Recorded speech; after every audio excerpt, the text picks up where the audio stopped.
Kuhlwile mthwakazo omuhle silamukela njalo kwesinye isiqephu sethu sezindaba kumsakazo we-Citizens Movement Radio. Namhla kungoLwesine zili-17 kuMabasa ngomnyaka ka-2025. Indaba lizethulelwa nguKhethiwe Chuma. Ngesikhangele indaba zethu esigijima phambili. Omunye wabasebenzisana lomongameli uChamisa uphose wafa engozini yemota. Sokube lokusola kakhulu ngemva kokuba kubotshwe abafundisa e-University yaseZimbabwe. Ibandla eliphikisayo selisole kakhulu ukuboshwa kwalabo abafundisa e-University yaseZimbabwe. Nansi indaba zethu ngokugcweleyo.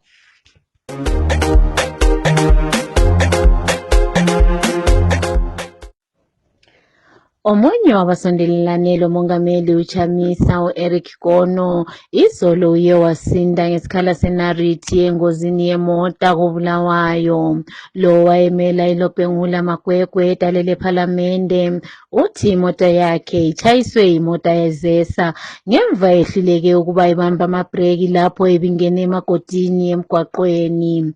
uGono uthi imigwaqo eminingi yakoBulawayo isiyingozi kakhulu kanti njalo abantu baza kuphelela emgwaqweni ngenxa yokwehluleka kwebandla lohulumende weZANU-PF ukuba nakekele imigwaqo. Ake sizweni uGono ekhuluma. Imigwaqo yakoBulawayo isesimeni esibi kakhulu.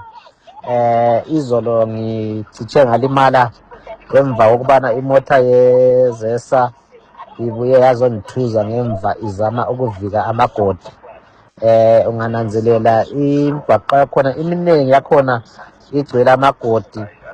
Kunganani ukuthi abanikazi bezimota bayabhadala izimali eziningi kakhulu kuzinara, but igovernment ayithathi leyo mali ibisela ukuthi ikhansila yakoBulawayo ilungise umgwaqo, okusokwenze kwaba yingozi kakhulu. And njalo nxa sikhangele ikhefu le-Easter leli sibona ngani kuzaba lengozi eziningi kakhulu emgwaqweni ngenxa yesimo semigwaqo yakhona. Sikhangelane lezulu futhi elilokhu lisina. Ungananzelela nje imigwaqo yonke esigaba lesi seMathebeleleni isesimeni esibi kakhulu, and igovernment ayibonisi uthando labantu bakuleli sigaba ngokubalungisela nje into ezincane ezifana nemigwaqo, kunganani lokuthi bayabhadala izimali zabo okumele zibe zithathwa zibisele emgwaqweni ukuthi abantu behambele endaweni eziright.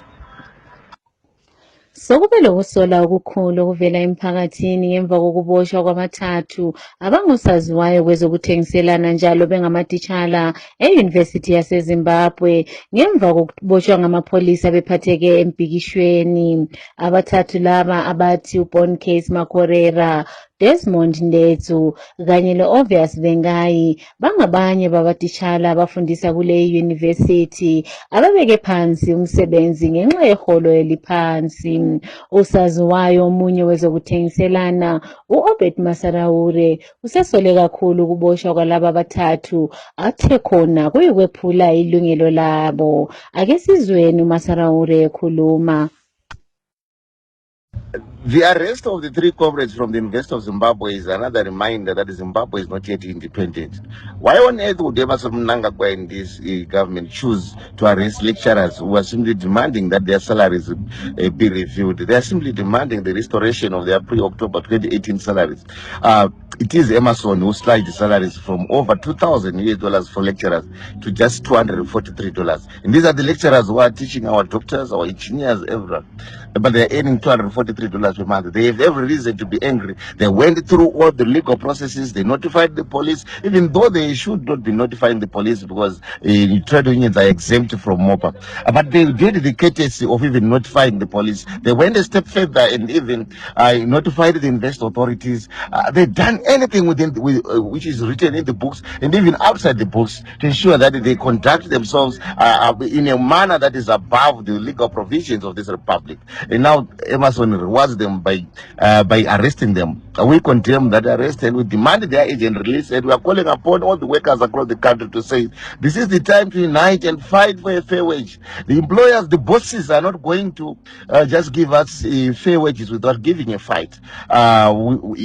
should be the Chinhoyi of 1996, where only nurses from Chinhoyi Hospital walked away from work and they were joined by the rest of the nation. And we know that at the end of the day, the government had to give concessions. And now this is the time to engage in collective job actions across the whole nation. The fire of job actions should spread across the country. And Emerson and his government should realize that this country can be ungovernable if the workers are not happy. We demand the urgent release of the 3 comrades. If they fail to release them within the next 24 hours, we are going to be escalating the fight for their release.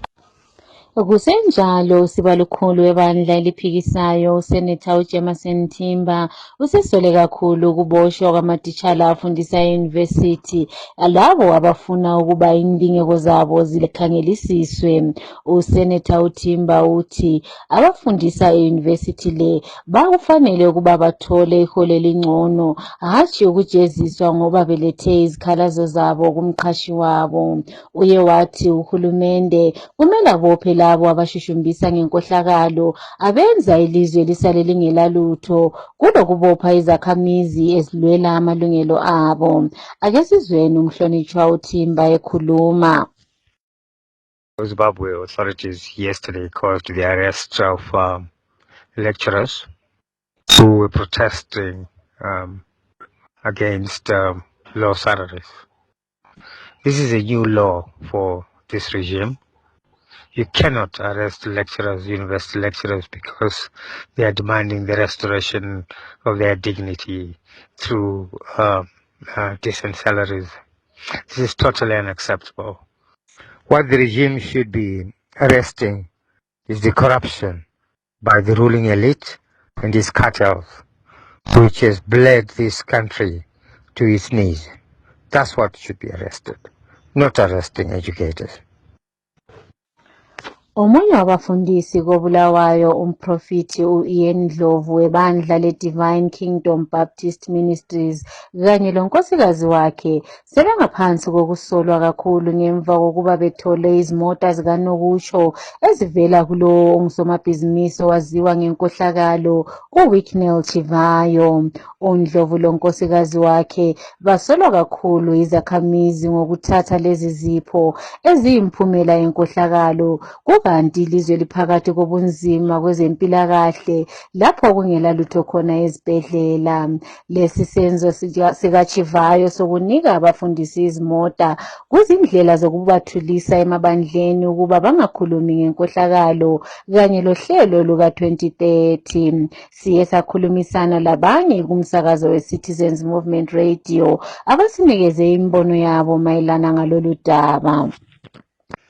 Maswera sei vana veZimbabwe, maswera sei kwese kwamungadai muri pamazuva ranhasi rakadai. Ndoda kuti tikurukure panyau yavaChivayo vakapa mufundisi Ndlovu motikari nemukadzi wavo. Ndoda kuti nditende kazhinji kune church iyo inonzi Divine Kingdom Baptist. Toda kutendai vatendi, toda kutendai nedanho ramatora iroro kuti hamuna kufara nekupiwa kwakaitwa motikari mufundisi wenyu waNdlovu neadzimai vavo. Ichokwadi, dai makatakadaro vana veZimbabwe tirakidze kutsamwa kwedu kuvakuru vakuru vemakereke vari kuita zveuori, vari kugamuchidzwa motikari navaChivayo dzinonzi motikari dzemahara. Apa hapana Mwari kuti Mwari andinzwa, hakuna pano kunzi Mwari andinzwa, nokuti vafundisi vane dambudziko. Dambudziko ravo nderokuti kana vakapuwa chinhu chemahara anongoti Mwari vandirangarira. Muri kurangarirwa sei icho muchiziva kuti mota idzi dziri kubiwa, mamota idzi dziri kutengwa nemari yekubiwa? Ndiani chaiyo pano kana kunyika kune nyika dzakabudirira kuvarungu kunana Europe kwese kunana America kwesoko? Ndiani kana even anonzi billionaire akapa murungu akapa motikari mahara? Ndeipi nyika iyi? Kana even muno South Africa chaiyo munowana nemari ndio papi pamakanza kuti billionaire akapa vanhu motikari mahara ndepapi? Even kuna Canada, Australia, tudzei varungu vari kupa vanhu mahara. But muZimbabwe mune poverty iri kusemesa, ndo mune munhu ari kupa vanhu motikari mahara. Zvipatara zvisina mushonga, maticha asingabhadharwe, masoja asingabhadharwe, manesi asingabhadharwe, mari inowagutsa, vanhu vachisungwa, innocent people vari kusungwa. vachinzi muri kutaura nyaya dzeuore, asi ndo mamuri kuti muno muZimbabwe muno munhu anopa vanhu motikari mahara. Imbozvibvunzai imimi vafundisi kuti zvinoitika here izvozvo? NdiMwari upi yamuri kunamata imimi? Muri kunamata Mwari upi? Kana ari Mwari andinoziva ine haadaro. Muri kunamata Mwari akaita sei? Mwari wenyu iyeyo amuri kunamata ari kuita kuti mugamuchidzwe umbavha, ende muziva kuti brat shit wako Mwari wenyu iyeyo Mwari wenyu amuri kuti Mwari wandikombora napuwa motikari, ende muziva kuti brat shit. Asi Mwari iyeyo hakuna kuita utsinye kuvana veZimbabwe, muchibira nyika, muchiuraya nyika. Iko zvinezvi kuzvipatara hakuna mishonga, iko zvinezvi marodzi haasi kugadzirwa, magetsi hakuna kunyika, but muri kuita corruption nachivhayo. Sei vanhu maZimbabwe takapusa zvakadai so? Sei takapusa zvakadai? Yava nguva yekuti vana veZimbabwe let's organize ourselves. Timire whether vari kuda kuuraya, whether kuda nyika yese Zimbabwe haingafe just because of one person. Hatingaurayi nemunhu one. Izvo zvana munangagwa kuita corruption nemhuri nevazukuru, asi tiri kungoti amen. MaZimbabwe are just quiet. Tiri kungonyarara so. But you are suffering kudzimwe nyika. We are suffering kunana UK. Each and every person in Zimbabwe, he's busy applying passport to go outside the country. Why tiri kubude munyika medu? Let's fight. Zimbabwe haisi Zimbabwe yemunhu one. Zimbabwe ndeye munhu vese. Zimbabwe is about people of Zimbabwe, not for one person. Ari kuiwana kupi mari chivhayo? Munhu asingambovestigate nepolice kuti da kuvestigate mari dzako uri kudziwana kupi? Kana ainvestigate aone vakachena, zvinhu zvezikana nyika kuti no murume uyu akachena, haasita corruption. Why mapurisa asi kuvestigate this person? Thank you very much.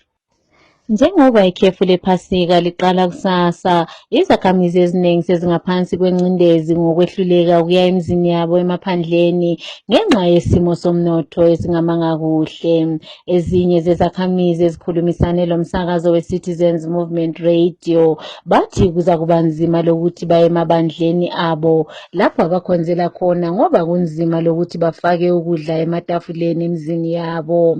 Ake sizweni izakhamizi zikhuluma. Haisuse vagari vangoriwo mumastreets, vangori ordinary, vagara vasina mabasa sekuti hakuna mabasa acho. Taomerwa this time. Kare taiziva kuti vabereki vedu taitongokwidzwa kana mabhazi toenda kunotandarana nagogo kumusha uku.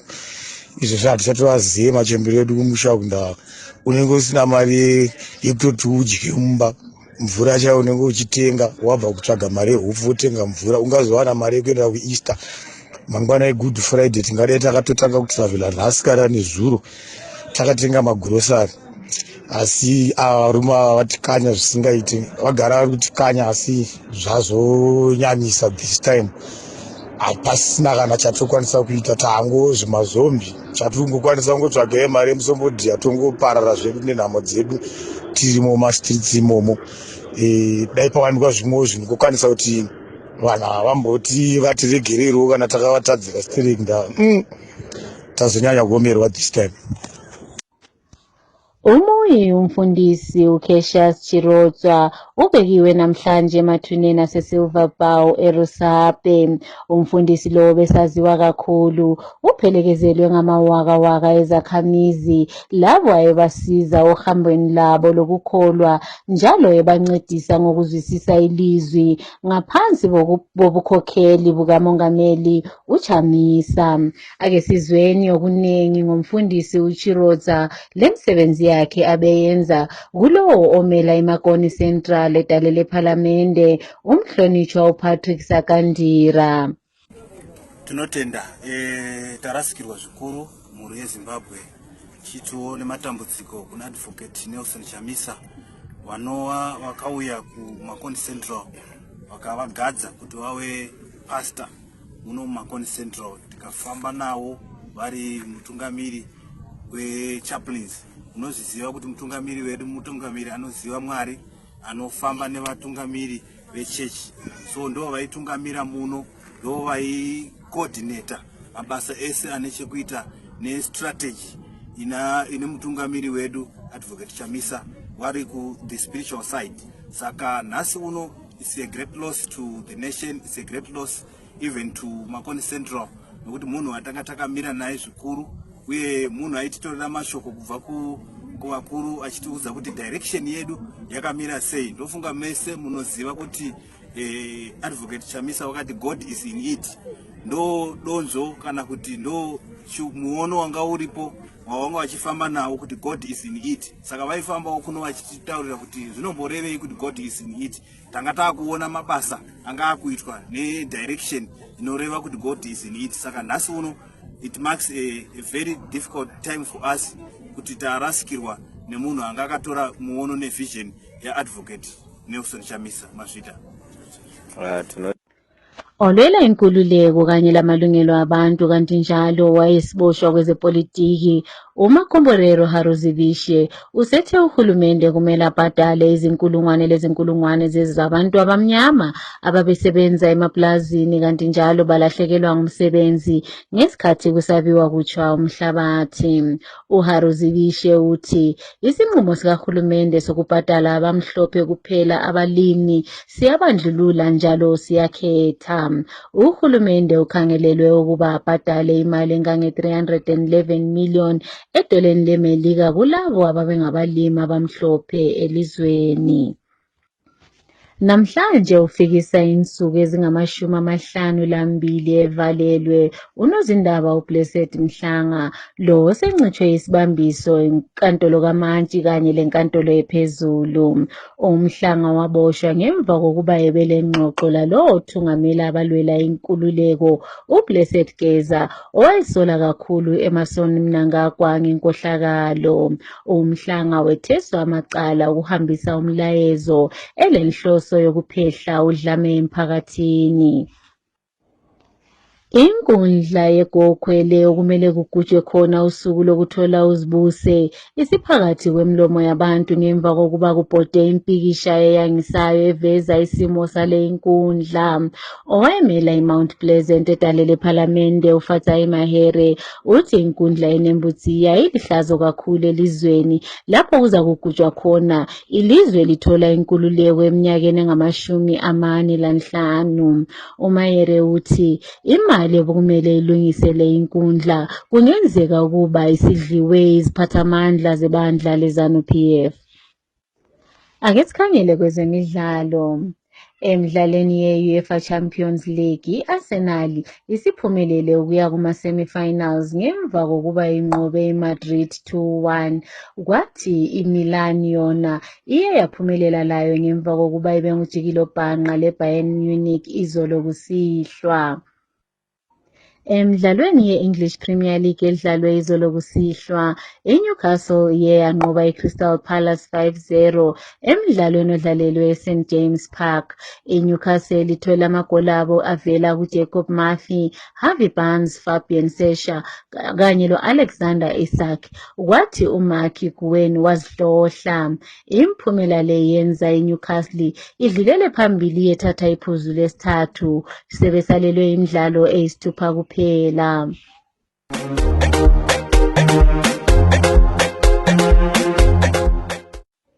Ukuziphetha lezi indaba kumsakazo weCitizens Movement Radio nanze bezihamba phambili. Omunye wabaseduze kukamongameli uChamisa uphose wafa engozini yemota. Sokulokusola ukuvela emphakathini ngemva kokuba kuboshwe abafundisa eUniversity yaseZimbabwe.